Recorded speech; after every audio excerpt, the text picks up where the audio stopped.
एक गरीब लड़के ने जंगल में भटके हुए एक बूढ़े जनरल की मदद की, यह जाने बिना कि उसकी अच्छाई उसके परिवार की जिंदगी बदल देगी। यह है पूरी कहानी। लेकिन कहानी में आगे बढ़ने से पहले बेहतर होगा कि आप इस चैनल को सब्सक्राइब कर लें, नोटिफिकेशन की घंटी बजा दें ताकि मुझे और भी दिलचस्प कहानियां लाने का जोश मिले। और नीचे कमेंट में बताना ना भूलें आप किस शहर से हैं। एक घने पहाड़ की तलहटी में बसे एक दूर दराज गांव में रोहन नाम का एक लड़का रहता था। रोहन की जिंदगी बहुत सादी थी, यहां तक कि उसे अभावग्रस्त भी कहा जा सकता है। हर दिन स्कूल से लौटने के बाद उसे जंगल में जाकर जलावन की लकड़ी या जड़ी बूटियां खोजनी पड़ती थीं, जिन्हें उसकी मां बाहर में बेचकर गुजारा करती थीं। एक दिन घने बादलों वाली शाम, जब रोहन सूखी टहनियां इकट्ठा करने में व्यस्त था, उसने घनी झाड़ियों के पीछे से किसी के जोर से खांसने की आवाज सुनी। जिज्ञासा और थोड़े डर के साथ रोहन धीरे धीरे उस ओर बढ़ा। वहां उसने एक बूढ़े आदमी को धूल भरी वर्दी में हांफते हुए पाया। वह आदमी जनरल विक्रम सिंह थे, एक उच्च पद से सेवानिवृत्त सैन्य अधिकारी जो उस क्षेत्र में अपनी पुरानी यादों को ताजा करने के लिए यात्रा कर रहे थे, लेकिन खराब मौसम और धुंध से ढके रास्ते के कारण अपने दल से बिछड़ गए थे। एक छोटी चट्टान से उतरने की कोशिश में पैर में मोच आ जाने के कारण जनरल विक्रम सिंह बहुत कमजोर लग रहे थे। रोहन ने देखा कि जनरल साहब की पानी की बोतल खाली थी। बिना ज्यादा सवाल किए रोहन तुरंत पास गया और अपना तांबे का लोटा, जिसमें जंगल के झरने का साफ पानी भरा था, उन्हें दे दिया।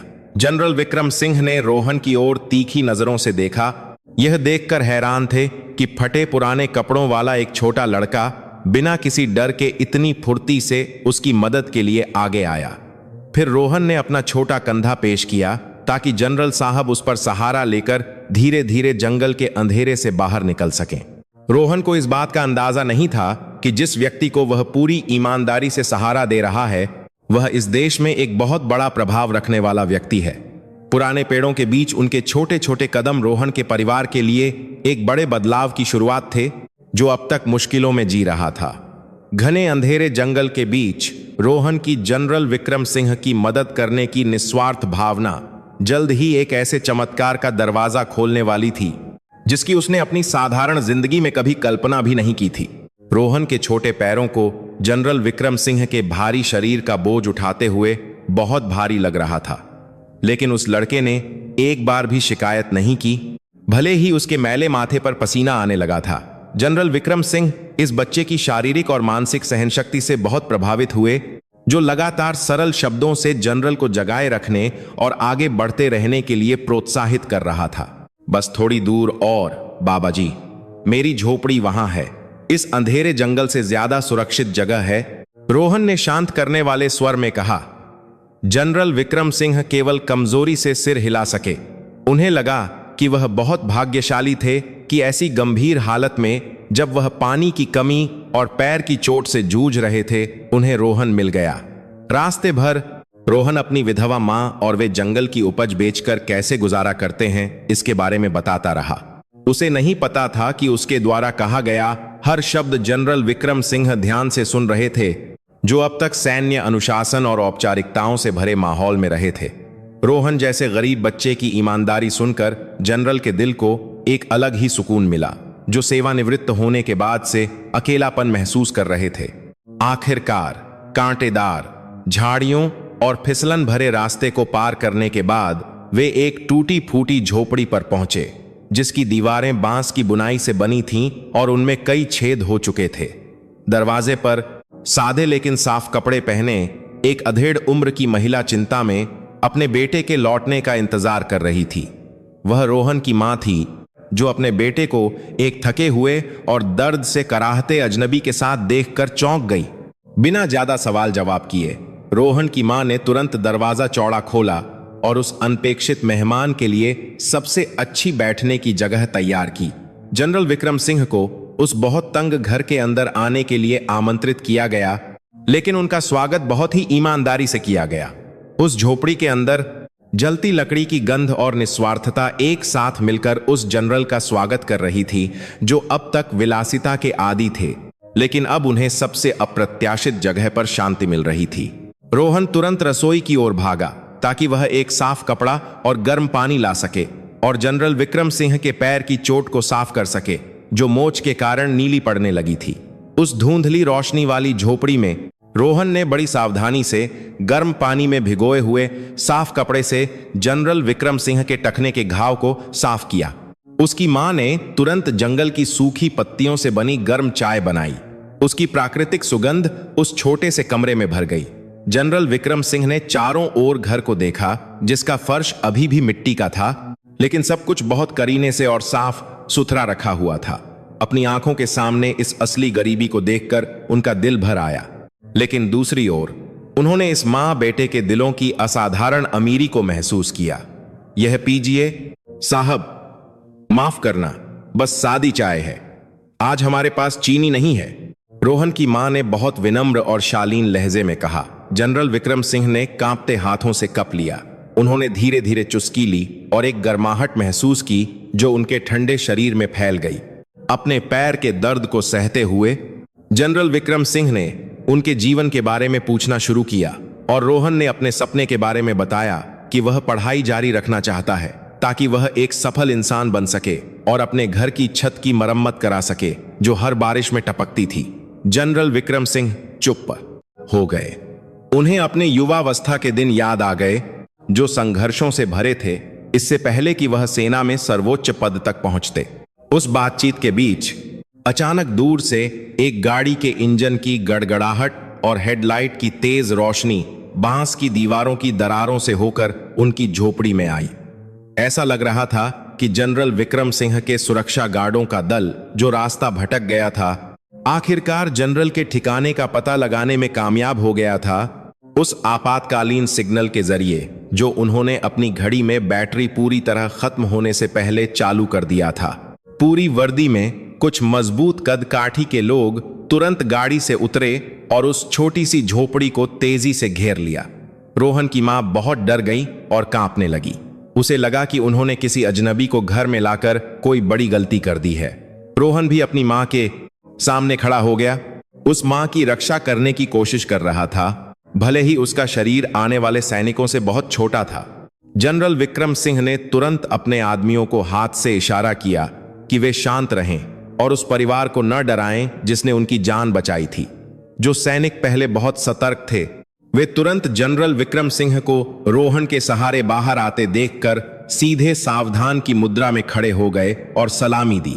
जय हिंद जनरल साहब, हम बहुत चिंतित थे क्योंकि संचार संपर्क टूट गया था, खोज दल का नेतृत्व कर रहे एक अधिकारी ने कहा। दरवाजे पर खड़ी रोहन की मां चुपचाप खड़ी रही। उसे विश्वास नहीं हो रहा था कि जिस मेहमान को उसने अभी बिना चीनी की चाय पिलाई थी, वह एक बहुत ही सम्मानित उच्च सैन्य अधिकारी था। जनरल विक्रम सिंह रोहन और उसकी मां की ओर एक सच्ची मुस्कान के साथ मुड़े, मानो वह उनके भोले भाले चेहरों पर झलक रहे डर को शांत करना चाहते हों। इस परिवार ने अपनी सभी सीमाओं के बावजूद मेरी जान बचाई है, जनरल विक्रम सिंह ने एक आवाज में कहा, जो फिर से अधिकारपूर्ण लेकिन गर्मजोशी से भरी थी। इसके बाद उन्होंने अपनी मेडिकल टीम को तुरंत उनके पैर और स्वास्थ्य की जांच करने का आदेश दिया, लेकिन उन्होंने तुरंत उस झोपड़ी को छोड़ने से इनकार कर दिया। जनरल विक्रम सिंह ने अपने सहायक को ऑपरेशनल गाड़ी से कुछ खाने के डिब्बे और मेडिकल किट निकालने के लिए कहा ताकि रोहन को शुरुआती धन्यवाद के रूप में दिया जा सके। रोहन ने कांपते हाथों से वह उपहार लिया। उसकी आंखों में आंसू आ गए, यह देखकर कि उनकी मुश्किल जिंदगी के बीच अचानक इतनी अच्छाई आ गई थी। जनरल विक्रम सिंह ने अपने सहायक के कान में कुछ फुसफुसाया। झोपड़ी की छेद वाली छत और समय के साथ कमजोर हो चुकी बांस की दीवारों की ओर इशारा करते हुए नजदीकी अस्पताल ले जाने से पहले विदा लेते हुए जनरल विक्रम सिंह ने रोहन का कंधा मजबूती से पकड़ा, मानो उस लड़के को एक नई ताकत दे रहे हों। तुम एक ईमानदार और बहादुर लड़के हो रोहन, याद रखना कि ईमानदारी भविष्य में एक नेता के लिए सबसे बड़ी पूंजी होती है, जनरल ने संदेश दिया। वे लग्जरी गाड़ियां फिर धीरे धीरे रोहन के कीचड़ भरे आंगन से जाने लगीं। पीछे धूल का गुबार और आसपास के गांव वालों के मन में लाखों सवाल छोड़ गईं। रोहन की मां बस अपने बेटे को कसकर गले लगा सकी। इस बात का शुक्रगुजार थी कि उनकी अच्छी नीयत किसी बड़ी मुसीबत में नहीं बदली, जैसा कि उन्होंने कुछ देर पहले सोचा था। उस रात उस अभी भी टपकती हुई झोपड़ी में रोहन और उसकी मां ने महसूस किया कि हवा में कुछ अलग था। एक नई उम्मीद जो खिलने लगी थी। जंगल की उस घटना के कुछ दिनों बाद वह दूर दराज गांव अचानक से तब हलचल में आ गया जब कई सैन्य ट्रक और पिकअप गाड़ियां उच्च गुणवत्ता वाली निर्माण सामग्री लेकर पहुंची। गांव वाले सड़क के किनारे इकट्ठा हो गए, फुसफुसाते हुए जब वह काफिला ठीक रोहन की टूटी फूटी झोपड़ी के सामने रुका। एक युवा अधिकारी जो जनरल विक्रम सिंह का भरोसेमंद सहायक था, गाड़ी से उतरा और तुरंत रोहन और उसकी मां को खोजने लगा, जो घर के पीछे कपड़े धो रहे थे। नमस्ते मां जी, मैं जनरल विक्रम सिंह का एक संदेश लेकर आया हूं कि आपके घर की तुरंत मरम्मत की जाए ताकि यह रहने लायक हो सके, उस अधिकारी ने बहुत विनम्रता से कहा। रोहन की मां भौंचक्की रह गई। उसे लगभग विश्वास नहीं हो रहा था कि जनरल विक्रम सिंह के जाते समय जो एक अस्पष्ट वादा महसूस हुआ था वह इतनी जल्दी पूरा हो जाएगा। प्रशिक्षित मजदूरों ने सड़ी हुई बांस की दीवारों को तोड़ना शुरू कर दिया और उन्हें मजबूत ईंटों से बदल दिया, जबकि टपकती हुई छत को मजबूत टाइलों से बदल दिया गया। रोहन बस आंगन के एक कोने में अवाक खड़ा रह सका। उसकी आंखों में आंसू थे, यह देखते हुए कि उसका घर धीरे धीरे एक कहीं ज्यादा सुंदर और सुरक्षित इमारत में बदल रहा था। घर की मरम्मत के अलावा जो मदद आई उसमें घरेलू सामान, भरपूर राशन और रोहन के लिए कुछ नए स्कूल के सामान भी शामिल थे। उस अधिकारी ने यह विशेष संदेश भी दिया कि जनरल विक्रम सिंह चाहते हैं कि रोहन लगन से पढ़ाई करे और भविष्य में अपनी शिक्षा की लागत के बारे में चिंता न करे। रोहन की शिक्षा अब पूरी तरह से उस ट्रस्ट द्वारा गारंटीकृत थी जिसे जनरल का परिवार उस लड़के के दिल की सच्चाई के सम्मान के रूप में प्रबंधित करता था। रोहन की मां जमीन पर घुटने टेक कर ईश्वर का धन्यवाद करने लगी। उसे विश्वास नहीं हो रहा था कि जंगल में पानी पिलाने की उसके बेटे की छोटी सी अच्छाई उनके लिए इतना बड़ा आशीर्वाद ला सकती है। इस घटना को देखने वाले सभी पड़ोसियों को भी प्रेरणा मिली, यह महसूस करते हुए कि भगवान का हाथ ईमानदार लोगों के लिए अप्रत्याशित तरीकों से काम करता है। रोहन ने अपना नया स्कूल बैग कसकर पकड़ा। उसने महसूस किया कि गरीबी का भारी बोझ जो अब तक उसकी मां के कंधों पर था, धीरे धीरे उठने लगा था। उस झोपड़ी जो अब एक नया रूप ले चुकी थी, को घेरने वाली खुशी उनके जीवन के एक नए अध्याय की शुरुआत थी जो उम्मीदों और एक उज्जवल भविष्य से भरा था। महीने बीत गए और रोहन की जिंदगी नाटकीय रूप से बदल गई, लेकिन वह अभी भी वैसा ही विनम्र लड़का बना रहा जैसा वह उस दिन जंगल में था।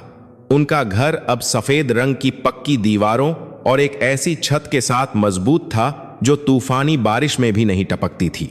लेकिन सबसे बड़ा बदलाव रोहन की शिक्षा में आया। वह अब जनरल विक्रम सिंह की पूरी छात्रवृत्ति की बदौलत इले के एक प्रतिष्ठित माध्यमिक विद्यालय में पढ़ रहा था। हर सुबह रोहन भोर से पहले उठता और लगन से पढ़ाई करता, हार के लाकर आंख पानी की जांच की, जनरल के उस संदेश को याद करते हुए कि ईमानदारी के साथ बुद्धिमत्ता भी होनी चाहिए। रोहन की मां को अब भारी लकड़ी इकट्ठा करने के लिए जंगल में नहीं जाना पड़ता था, क्योंकि जनरल विक्रम सिंह ने उनके घर के सामने एक छोटी सी किराने की दुकान खोलने के लिए पूंजी में मदद की थी। वह दुकान ग्राहकों से भरी रहती थी और उसकी मां शाम को रोहन को पढ़ते हुए देखते हुए शांति से काम कर सकती थी। एक दिन उनके घर एक बड़ा पार्सल आया जिसमें एक नया लैपटॉप और नेतृत्व तथा रणनीति पर ढेरों किताबें थीं। उस पार्सल के अंदर जनरल विक्रम सिंह का एक हस्तलिखित पत्र था जिसमें उन्होंने उन दोनों के स्वास्थ्य के बारे में पूछा था। जनरल विक्रम सिंह ने लिखा कि उन्हें स्कूल से रोहन की प्रगति रिपोर्ट सुनकर बहुत गर्व है, जिसमें बताया गया था कि वह हमेशा अपनी कक्षा में शीर्ष 3 में रहता है। रोहन ने अपनी मां को वह पत्र पढ़ते हुए सुनाया। उसकी आवाज भावनाओं से कांप रही थी, यह महसूस करते हुए कि जंगल में उस घटाटोप शाम के बाद से उनकी जिंदगी कितनी आगे बढ़ गई है। उसने मन ही मन वादा किया कि वह इस सुनहरे अवसर को व्यर्थ नहीं जाने देगा और यह साबित करना चाहता था कि गांव का लड़का भी प्रतिस्पर्धा कर सकता है। उचित शिक्षा ने रोहन की सोच के क्षितिज को खोलना शुरू कर दिया कि कैसे अपने गांव को आगे बढ़ाया जाए जो अब तक पिछड़ा और अलग थलग था। उसने हर सप्ताहांत अपने घर के बरामदे में अपने पड़ोस के बच्चों को पढ़ना लिखना सिखाना शुरू कर दिया। शहर में प्राप्त ज्ञान को बांटते हुए ज्ञान साझा करने के महत्व के शैक्षिक मूल्य रोहन के भीतर गहराई से समा गए, ठीक वैसे ही जैसे जनरल विक्रम सिंह ने उसके साथ उम्मीद साझा की थी। उस नए घर में खुशी सिर्फ पूरी सुविधाओं के कारण नहीं थी, बल्कि रोहन के भविष्य के लिए एक स्पष्ट जीवन उद्देश्य होने के कारण थी। रोहन की मां अक्सर अपने बेटे को अब इतना उत्साही और आत्मविश्वास से भरा देखकर कृतज्ञता के आंसू बहाती थी। भले ही उसकी जिंदगी अब बहुत बेहतर हो गई थी, लेकिन नई चुनौतियां तब सामने आईं जब रोहन ने एक बड़े शहर के माध्यमिक विद्यालय में प्रवेश किया। एक विशेष छात्रवृत्ति के माध्यम से आने वाले एक गांव के लड़के के रूप में रोहन को उसके कुछ अमीर सहपाठियों द्वारा नीची नजर से देखा जाता था। वे अक्सर उसके पीछे फुसफुसाते, उसके देहाती लहजे और उसके बहुत ही सादे पहनावे का मजाक उड़ाते थे। लेकिन रोहन को जनरल विक्रम सिंह का संदेश याद आया कि एक नेता की मानसिकता का परीक्षण तब होता है जब वह दबाव में होता है, न कि जब वह आराम में होता है। हीन महसूस करने या गुस्सा होने के बजाय रोहन ने उनकी खिल्ली का जवाब असाधारण अकादमिक उपलब्धियों और सभी शिक्षकों के प्रति बहुत विनम्र व्यवहार से दिया। एक दिन स्कूल ने दूर दराज के क्षेत्रों के लिए पर्यावरणीय समाधानों पर एक जिला स्तरीय वैज्ञानिक परियोजना प्रतियोगिता का आयोजन किया। रोहन ने इसे अपने जंगल और प्रकृति के ज्ञान को लागू करने का एक सुनहरा अवसर देखा, जो उसने बचपन से ही स्वतः सीखा था। उसने दिन रात पुस्तकालय में कड़ी मेहनत की, पानी के संरक्षण के बारे में स्थानीय ज्ञान को सरल तकनीक के साथ मिलाया, जो उसने जनरल विक्रम सिंह द्वारा भेजी गई किताबों से सीखी थी। उसकी कड़ी मेहनत तब रंग लाई जब उसकी सौर ऊर्जा से चलने वाली जल निस्पंदन प्रणाली के डिजाइन को मुख्य फाइनलिस्ट के रूप में चुना गया। जो दोस्त पहले उसे कम आंकते थे, वे अब शर्मिंदा महसूस करने लगे और धीरे धीरे उसकी बुद्धिमत्ता के कारण उससे सीखना और समूह में काम करना चाहते थे। रोहन ने कोई द्वेष नहीं रखा। उसने खुले दिल से हर उस व्यक्ति की मदद की जिसे पाठ समझने में कठिनाई होती थी, बिना उनके सामाजिक स्तर में भेदभाव किए।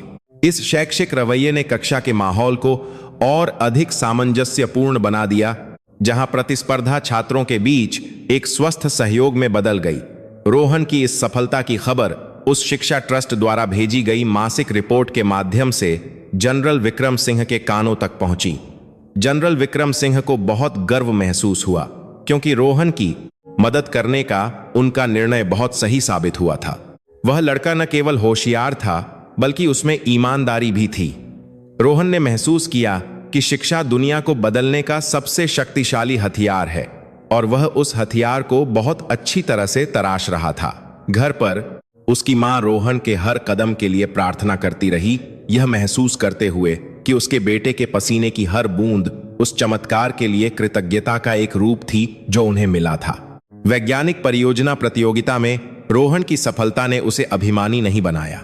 इसके बजाय उसने तुरंत उस जल निस्पंदन प्रणाली को अपने गांव में लागू करने के बारे में सोचा। अब तक गांव वालों को लंबी सूखी गर्मी के मौसम में अक्सर साफ पानी की समस्या होती थी और उन्हें जंगल में कई किलोमीटर पैदल चलना पड़ता था। अपनी मां की दुकान की बचत से मिली छोटी सी पूंजी और छात्रवृत्ति के बचे हुए पैसों की मदद से रोहन ने अपने घर के आंगन में एक सरल जल फिल्टर का प्रोटोटाइप बनाना शुरू किया। उसने गांव के उन युवाओं को शामिल किया जो आमतौर पर बेकार घूमते थे, ताकि वे उसकी मदद करें और साथ ही उन्हें पर्यावरण अनुकूल प्रौद्योगिकी के बारे में व्यावहारिक शिक्षा भी दे सकें। धीरे धीरे लेकिन निश्चित रूप से उस छोटी सी परियोजना ने आसपास के समुदाय के लिए वास्तविक परिणाम दिखाने शुरू कर दिए, जो अब तक उपेक्षित महसूस करते थे। अप्रत्याशित रूप से जनरल विक्रम सिंह ने व्यक्तिगत रूप से उस गांव का दौरा किया, ताकि वे घर की प्रगति और रोहन द्वारा किए जा रहे प्रोजेक्ट को सीधे देख सकें। जनरल बिना किसी भारी सुरक्षा के आए, केवल एक सहायक के साथ, ताकि वे गांव वालों के साथ बिना किसी झिझक के अधिक निकटता से बातचीत कर सकें। वह यह देखकर चकित रह गए कि जिस लड़के ने कभी जंगल में उनकी मदद की थी, वह अब अपने समुदाय के लिए बदलाव का एक प्रणेता बन गया है। जनरल विक्रम सिंह ने देखा कि रोहन बहुत ही सरल और आसानी से समझ में आने वाली भाषा में गांव वालों को सौर पैनल के काम करने का तरीका समझा रहा था। वहां जनरल को एहसास हुआ कि उन्होंने जो मदद दी थी वह केवल सामग्री या भौतिक सुधार से कहीं ज्यादा बड़ी चीज बन गई है। उन्होंने देखा कि रोहन के भीतर उन्होंने जो नेतृत्व का बीज बोया था वह अब फल देने लगा था और दूर दराज के उस गांव में कई लोगों को छाया प्रदान कर रहा था। वह मुलाकात एक घने पेड़ के नीचे बहुत भावुक माहौल में हुई, जहां जनरल विक्रम सिंह ने रोहन का हाथ गर्व के साथ पकड़ा, जिसे छुपाया नहीं जा सकता था। तुमने सिर्फ सीखने से कहीं ज्यादा किया है रोहन, तुमने सेवा की है। जनरल विक्रम सिंह ने सकारात्मक भावनाओं से भरी एक कांपती आवाज में कहा। गांव के लोग अब रोहन को सिर्फ एक भाग्यशाली गरीब लड़के के रूप में नहीं, बल्कि एक युवा नायक के रूप में देखते थे, जो उनके लिए उम्मीद की रोशनी लेकर आया था। उस गांव में एक सामूहिक खुशी महसूस होने लगी, जिससे एक प्रेरणादायक माहौल बना, जिसने अन्य गांव वालों को भी मिलकर एक साथ भविष्य बनाने के लिए प्रोत्साहित किया। रोहन द्वारा अपने गांव में बनाए गए सौर ऊर्जा से चलने वाले जल निस्पंदन प्रणाली की सफलता की खबर आखिरकार राष्ट्रीय स्तर पर संबंधित मंत्रालय तक पहुंच गई। कुछ ही समय बाद रोहन को देश की राजधानी में आयोजित एक युवा नवाचार मंच में अपनी रचना प्रस्तुत करने के लिए एक आधिकारिक निमंत्रण मिला। यह खबर सुनकर जनरल विक्रम सिंह ने तुरंत पूरा समर्थन दिया, न केवल आर्थिक रूप से बल्कि मानसिक मार्गदर्शन भी दिया, ताकि रोहन अधिकारियों के सामने शांत रह सके। यह पहली बार था जब रोहन ने दिल्ली की एक शानदार इमारत में कदम रखा था, एक ऐसी दुनिया जो उस जंगल से बहुत अलग थी, जहां वह कभी जलावन की लकड़ी खोजता था। अपनी मां द्वारा दिए गए साफ सुथरे कपड़े पहनकर रोहन अनुभवी विशेषज्ञों और जूरी के सामने पूरे आत्मविश्वास के साथ मंच पर खड़ा हुआ। उसने बताया कि कैसे उसकी सरल नवीनता गांव वालों की वास्तविक जरूरतों से पैदा हुई और जंगल को मुख्य जल स्रोत के रूप में संरक्षित करना कितना महत्वपूर्ण है। रोहन की सीधी और सच्ची आवाज ने पूरे हॉल को शांत कर दिया। वे प्रभावित थे क्योंकि उसके ठाक नकीक से आज की द्वारा प्रस्तुत समाधान बहुत तार्किक और अन्य दूर दराज के क्षेत्रों में आसानी से लागू करने योग्य था। मेहमानों की कुर्सी पर जनरल विक्रम सिंह गर्व से बैठे थे, यह देखते हुए कि जिस लड़के से वह कभी कमजोर हालत में मिले थे, वह अब अपनी बुद्धिमत्ता के कारण ध्यान का केंद्र बन गया है। रोहन की प्रस्तुति को उस वर्ष के सर्वश्रेष्ठ सामाजिक नवाचार के रूप में पुरस्कार मिला, एक ऐसी उपलब्धि जिसने उसे युवा पीढ़ी के लिए एक प्रेरणा के रूप में राष्ट्रीय मंच पर प्रसिद्ध कर दिया। लेकिन उस सफलता के शोर के बीच रोहन ने अपनी मां का संदेश हमेशा याद रखा कि हमेशा जमीन से जुड़े रहना और मिलने वाली प्रशंसा पर घमंड नहीं करना। उसने प्रतियोगिता से मिले पुरस्कार के पैसे का उपयोग अपने गांव में एक छोटा पुस्तकालय स्थापित करने के लिए किया, ताकि अन्य बच्चों को भी उसकी तरह किताबों तक पहुंच मिल सके। रोहन ने महसूस किया कि राष्ट्रीय मंच केवल उन छोटे लोगों की आवाज उठाने का एक माध्यम था, जिनकी आवाज अब तक सरकार के केंद्र में नहीं सुनी गई थी। उसने जो सामाजिक सरोकार का शैक्षिक मूल्य दिखाया, उससे कई दलों ने उसके गांव को पर्यावरण अनुकूल प्रौद्योगिकी के लिए एक मॉडल गांव बनाने के लिए ध्यान देना शुरू कर दिया।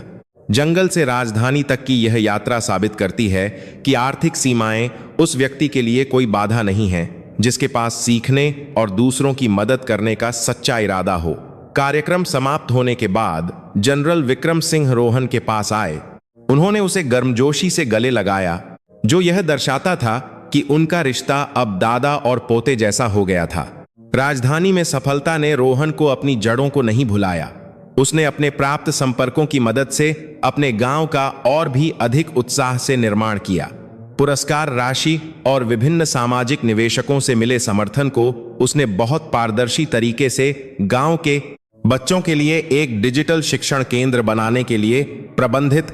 जनरल विक्रम सिंह ने रोहन की इस बड़ी जिम्मेदारी को संभालने में परिपक्वता को देखकर महसूस किया कि अब उसे एक उच्च चुनौती देने का समय आ गया है।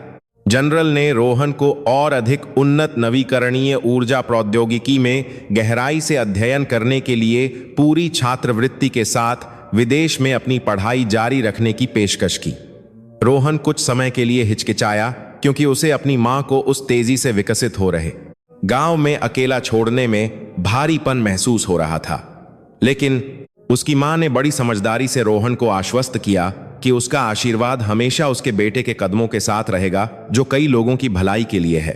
जाओ बेटा, इस उगे हुए पेड़ को फल देना बंद मत करने दो, सिर्फ इसलिए क्योंकि तुम अपनी जड़ों को छोड़ने से डरते हो, मां ने भावुक होकर कहा। जनरल विक्रम सिंह ने भी वादा किया कि जब तक वह विदेश में पढ़ाई करेगा, वे रोहन की मां की सुरक्षा और आराम की गारंटी देंगे। ठीक अपने परिवार के सदस्य की तरह। दूसरी ओर रोहन ने गांव के युवाओं को पुस्तकालय और जल प्रणाली का प्रबंधन करने के लिए प्रशिक्षित करना शुरू कर दिया ताकि वे स्थायी रहें। नेतृत्व की अगली पीढ़ी तैयार करने का शैक्षिक मूल्य उसने वास्तविक रूप से लागू किया ताकि गांव की प्रगति केवल उसी पर निर्भर न रहे। रोहन के विदेश जाने के फैसले का पूरे गांव ने खुशी और गर्व के साथ स्वागत किया। गांव के सामुदायिक भवन में एक साधारण लोक उत्सव का आयोजन किया गया, जहां जनरल विक्रम सिंह एक सम्मानित अतिथि के रूप में आम गांव वालों के साथ बैठे थे। रोहन की सफलता अब केवल एक भाग्यशाली गरीब लड़के की कहानी नहीं थी, बल्कि एक पूरे गांव के सामूहिक संघर्ष का प्रतीक थी। रोहन ने महसूस किया कि भविष्य में उसके सामने आने वाली हर चुनौती उसके राष्ट्र के लिए एक बड़े बदलाव की सीढ़ी है। अपनी रवानगी से एक रात पहले उसने उस जंगल को देखा जहां वह पहली बार जनरल विक्रम सिंह से मिला था, यह महसूस करते हुए कि ईश्वर की नियति वास्तव में बहुत सुंदर है। उसने मानसिक और प्रशासनिक तैयारियां ध्यान से की, यह सुनिश्चित करते हुए कि उसका जाना एक उज्जवल प्रकाश के साथ वापस आने के लिए है। एक दूर देश में जहां हड्डियां कंपा देने वाली सर्दी थी, रोहन ने नवीकरणीय ऊर्जा प्रौद्योगिकी में अपनी मास्टर डिग्री पूरी करने के लिए कड़ी मेहनत की। प्रतिस्पर्धी विश्वविद्यालय का माहौल और एक अलग भाषा दैनिक चुनौतियां थीं, लेकिन उसकी मां का चेहरा और जनरल विक्रम सिंह की समझदार मुस्कान हमेशा उसकी प्रेरणा का स्रोत बने रहे। रोहन ने सिर्फ सिद्धांत नहीं सीखा, उसने माइक्रो हाइड्रो पावर प्लांट पर सक्रिय रूप से शोध किया, जो भारत के दूर दराज के गांवों में लागू करने के लिए बहुत उपयुक्त था। अपनी व्यस्तता के बीच वह नियमित रूप से पत्र भेजता और वीडियो कॉल करता था, ताकि वह अपने गांव में पुस्तकालय और जल प्रणाली की प्रगति की निगरानी कर सके, जिसे अब स्थानीय युवा प्रबंधित कर रहे थे। जनरल विक्रम सिंह अक्सर उन वीडियो कॉल में शामिल होते, रोहन के भविष्य के लिए बहुत मूल्यवान नेतृत्व सलाह देते थे। जनरल को यह देखकर बहुत गर्व हुआ कि रोहन एक ऐसे युवक के रूप में विकसित हो रहा था जो न केवल बौद्धिक रूप से बुद्धिमान था, बल्कि एक बहुत मजबूत नैतिक अखंडता भी रखता था। जब भी वह बर्फ गिरते देखता, रोहन को अपनी मातृभूमि की याद सताती, जो उसे उस जंगल में पतली धुंध की याद दिलाती जहां उसने पहली बार जनरल विक्रम सिंह की मदद की थी। लेकिन उसे पता था कि उसकी वापसी को राष्ट्र के लिए एक बड़ा और वास्तविक बदलाव लाना होगा, न कि सिर्फ एक डिग्री। उसने दृढ़ता और आत्मनिर्भरता के शैक्षिक मूल्य को वास्तव में परिसर की प्रयोगशाला में अंशकालिक काम करके अभ्यास में लाया, ताकि वह अपने व्यावहारिक ज्ञान को बढ़ा सके। रोहन ने उन वैश्विक निवेशकों के साथ भी संबंध बनाना शुरू कर दिया, जिनके पास पिछड़े क्षेत्रों में ऊर्जा परियोजनाओं को वित्त पोषित करने का एक सामाजिक दृष्टिकोण था। वह यह साबित करना चाहता था कि बांस की झोपड़ी का एक लड़का दुनिया के स्तर की प्रौद्योगिकी समाधान ला सकता है, ताकि देश के दूर दराज के छोटे लोगों का कल्याण हो सके। इस बीच गांव में उसकी मां गर्व से हर उस पड़ोसी को रोहन की उपलब्धियों के बारे में बताती, जो उसकी किराने की दुकान पर आते थे, जो अब और भी उन्नत हो गई थी। जनरल विक्रम सिंह नियमित रूप से रोहन की मां के लिए चिकित्सा सहायता और स्वास्थ्य जांच भेजते, यह सुनिश्चित करते हुए कि उनकी सुरक्षा का वादा बहुत अच्छी तरह से पूरा हो रहा है। खुशी और गर्व की भावना उन सभी लोगों के दिलों में भर गई जो रोहन को जानते थे, उस युवा नायक की वापसी का इंतजार कर रहे थे, जो एक नई रोशनी लाएगा। रोहन अब सर्वश्रेष्ठ ग्रेड के साथ स्नातक होने की कगार पर था। अपनी प्यारी मातृभूमि के निर्माण के अपने पवित्र वादे को पूरा करने के लिए तैयार था। स्नातक का दिन आया और रोहन को उसके portable micro hydro power plant नवाचार के लिए उस प्रसिद्ध विश्वविद्यालय में सर्वश्रेष्ठ स्नातक के रूप में चुना गया। बिना समय गंवाए वह तुरंत अपनी मातृभूमि लौट आया। राजधानी में विलासिता की तलाश में नहीं, बल्कि सीधे उस दूर दराज गांव में जहां वह बड़ा हुआ था, उसका स्वागत एक नायक की तरह किया गया। गांव के सभी लोग सड़क के किनारे इकट्ठा हो गए, जिसमें जनरल विक्रम सिंह भी शामिल थे, जो एक गर्व भरी और मार्मिक मुस्कान के साथ सीधे खड़े थे। रोहन सीधे अपनी मां के पैरों में झुक गया, उस महिला के हाथों को चूमते हुए जिसने उसे चिंता और सच्ची प्रार्थनाओं के साथ पाला था। जनरल विक्रम सिंह ने रोहन को कसकर गले लगाया, यह महसूस करते हुए कि जिस लड़के ने कभी जंगल में उनकी मदद की थी, वह अब राष्ट्र की प्रगति के लिए एक प्रकाश स्तंभ बन गया है। रोहन ने तुरंत अपने पावर प्लांट प्रोजेक्ट को साकार किया, जिससे जो गांव पहले रात में अंधेरे में डूबा रहता था, अब सस्ते और पर्यावरण अनुकूल प्रकाश से जगमगा उठा। जो शैक्षिक मूल्य वह लाया, वह केवल प्रौद्योगिकी के रूप में नहीं था, बल्कि गांव के युवाओं के लिए अपने प्राकृतिक संसाधनों का बुद्धिमानी से प्रबंधन करने की आत्मनिर्भरता की भावना भी थी। जनरल विक्रम सिंह, जो अब और भी बूढ़े हो गए थे, बहुत शांत महसूस कर रहे थे, क्योंकि उन्हें एक ऐसा युवा नेता मिल गया था जो ईमानदार, बुद्धिमान और अपने संघर्षों को जारी रखने के लिए विनम्र था। रोहन का परिवार अब बहुत समृद्ध था। उनका घर आसपास के विभिन्न गांवों के बच्चों के लिए एक शिक्षण केंद्र बन गया, जो रोहन की सफलता के नक्शेकदम पर चलना चाहते थे। कृतज्ञता के रूप में एक लोक उत्सव का आयोजन किया गया, जहां जनरल विक्रम सिंह और रोहन का परिवार एक बड़े परिवार के रूप में एक साथ बैठे, जिन्हें अब सामाजिक स्थिति से अलग नहीं किया जा सकता था। यह कहानी उस क्षेत्र में एक किंवदंती बन गई, जो सभी को याद दिलाती है कि एक छोटी सी सच्ची भलाई की क्रिया एक परिवार और पूरे गांव की किस्मत बदल सकती है। रोहन ने साबित कर दिया कि आर्थिक सीमाएं केवल एक परीक्षा हैं और ईमानदारी सबसे ऊंची सफलता का दरवाजा खोलने की मुख्य कुंजी है।